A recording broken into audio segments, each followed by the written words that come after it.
अफगानिस्तान वही देश है जहां 2010 में यूएस ने $1 ट्रिलियन के मिनरल डिपॉजिट्स डिस्कवर किए थे, जिसमें क्रूशियल मेटल्स जैसे लिथियम भी शामिल थे।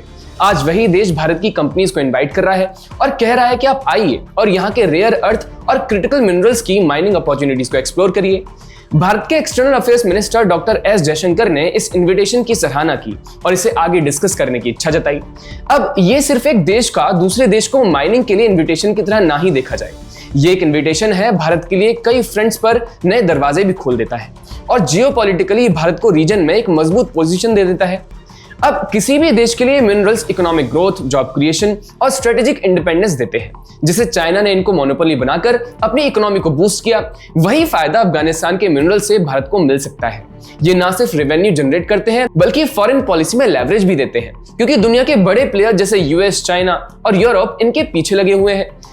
अब आते हैं इसके मेन पॉइंट पर। ये अफगानिस्तान की माइनिंग अपॉर्चुनिटी भारत के लिए डिप्लोमेटिकली और जियोपॉलिटिकली कितनी इंपॉर्टेंट है, स्पेशली जब हम पाकिस्तान, चाइना और यूएसए के एंगल से देखें। दोस्तों, साउथ एशिया का जियोपॉलिटिकल मैप बदल रहा है और ये इन्विटेशन एक गेम चेंजर है। इसमें सबसे पहला फायदा है रीजनल डिप्लोमेसी में। तालिबान के टेक ओवर के बाद से भारत ने अफगानिस्तान के साथ रिलेशंस को केयरफुली हैंडल किया है। इसमें ह्यूमैनिटेरियन एड भेजी, रिफ्यूजीज को सपोर्ट किया और अब ये माइनिंग इन्विटेशन एक नए चैप्टर की शुरुआत है। External affairs minister doctor S Jaishankar ने बायलैटरल मीटिंग में इसकी सराहना की और वाटर मैनेजमेंट, एजुकेशन और काउंटर टेररिज्म पर डिस्कशंस हुए।